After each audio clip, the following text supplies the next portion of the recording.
माया में भुलाई बड़ तोता तोता ये आत्मा जो आपके अंदर हमारे अंदर बा ये तोता बा आई शरीर ये खोता बा जहां दिन तोता उड़ जाइए मोर भैया ये खोता का कोनो कीमत तब कहे के बका अरे काहे माया में भुलाई बड़ा तोता अरे खोता छोड़ के जाए परी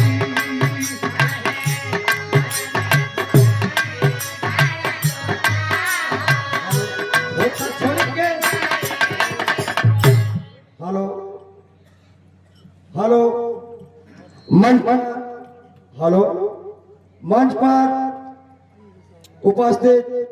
गायक कलाकार गायिका श्रीमती उजाला यादव जी को अंग वस्त्र और माला पहनाकर स्वागत कर रहे बड़ी भाभी श्रीमती उर्मिला यादव जी जो आप अनुराग यादव लालू जी की माता जी हैं और हमारे प्रमुख जी की भाभी जी हैं। आप दोनों कलाकार साथियों को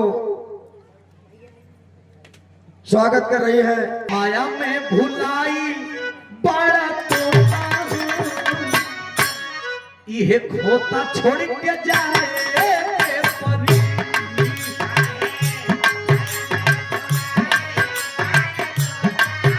खोता छोड़ के जाए परी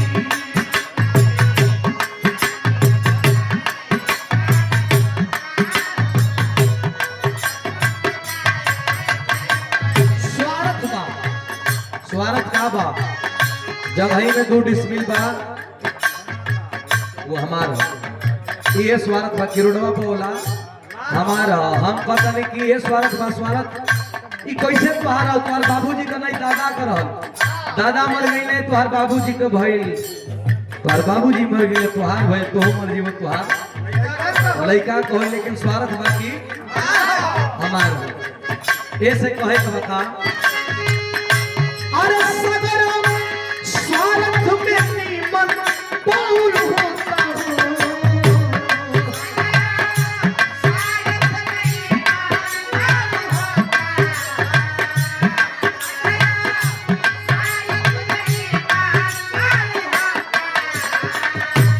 जहां स्वार्थ हो गया वहां बिगड़ाव जरूरी है प्रमुख जी। स्वार्थ जहां हमारा आपको बना था हमार लड़का पागल हो रही हमार आपको बनता हालांकि हमार बियाह नहीं के पहले एगो उदाहरण देता कि हमार आपको बनता तो हमार लड़का पागल हो रही तो आपसे केहू पूछी कि सुधीर का लड़का तो लड़का तो हमार पागल बा लेकिन आपसे केहू पूछी तो रोबा को आपकी 10 गो लड़का में एगो लड़का है भाई बनता तो अब बिगड़ गई तो आपसे कोई पूछी कि सुधीर का लड़का कैसा ना तो हमार लड़का इंजीनियर रही लेकिन बिगड़ला के बाद भी कहे कि महानिकम्मा पियक्कड़ चोर डकैत लड़का इंजीनियर बा केहू पूछी कि कहो दुआरवा पता स्कॉर्पियो फॉर्च्यूनर भी है आदमी कहे ना ना लोन पे है लोन लेके चल जाए ये है स्वार्थ कैसे अरे सबर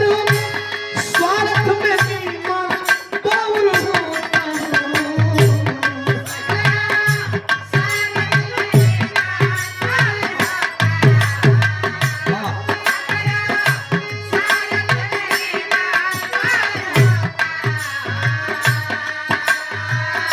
अरे सगर स्वार्थ में नीमन बहुल होता होता छोड़ के जाए परी अरे काहे माया में भुलाई बड़ा तोता हो होता छोड़ के जाए परी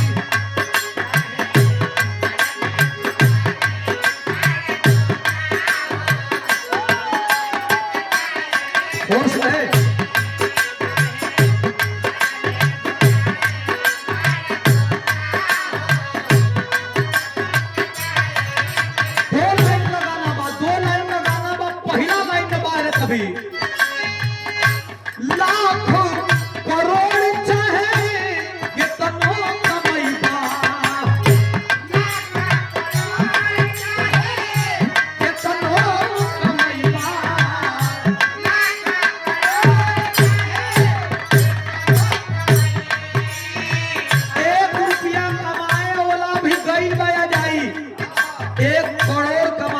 भी गई बा घमंड कौनी बात का इतना पंच परमेश्वर बैठल बानी अरे बाप रे बाप जेकरा खूब घमंड बा कि हमार दौलत में हम ना जाई हमार रुपया में हम ना जाई तो हम कहतनी कि अब हम भी रतन टाटा से हमनी को गरीबे बने रतन टाटा चल गई ना कि ना चल गई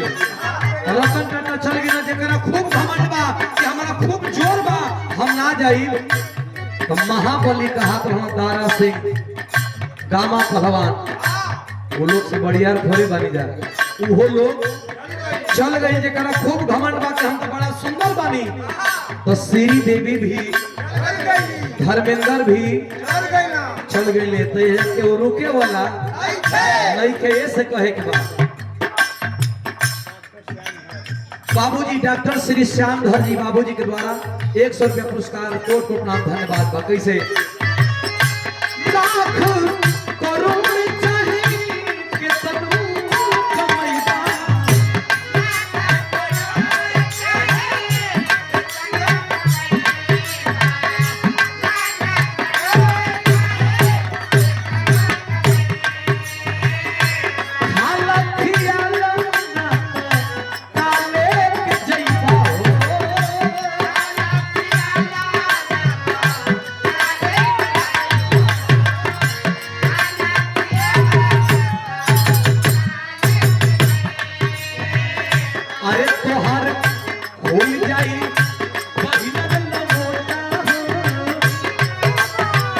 घमंड बा कि हम तो बड़ा महंगा कपड़ा पहनीला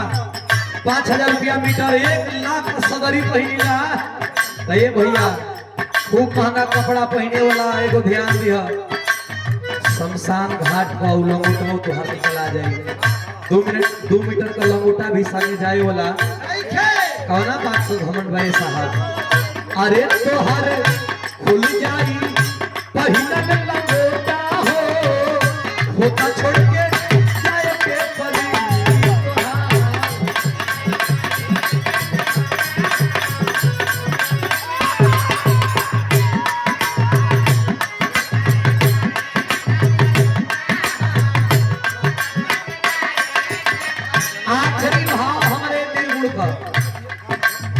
यदुवंशी शिरोमणि बाबूजी श्री जय सिंह यादव जी श्री देवी प्रसाद महाविद्यालय जंघई प्रयागराज जंघई प्रयागराज आप बाबूजी के द्वारा आशीर्वाद 100 रुपया चरणों में कोटि कोटि प्रणाम धन्यवाद आखिरी भाव बा कैसे उड़ जाई सुगना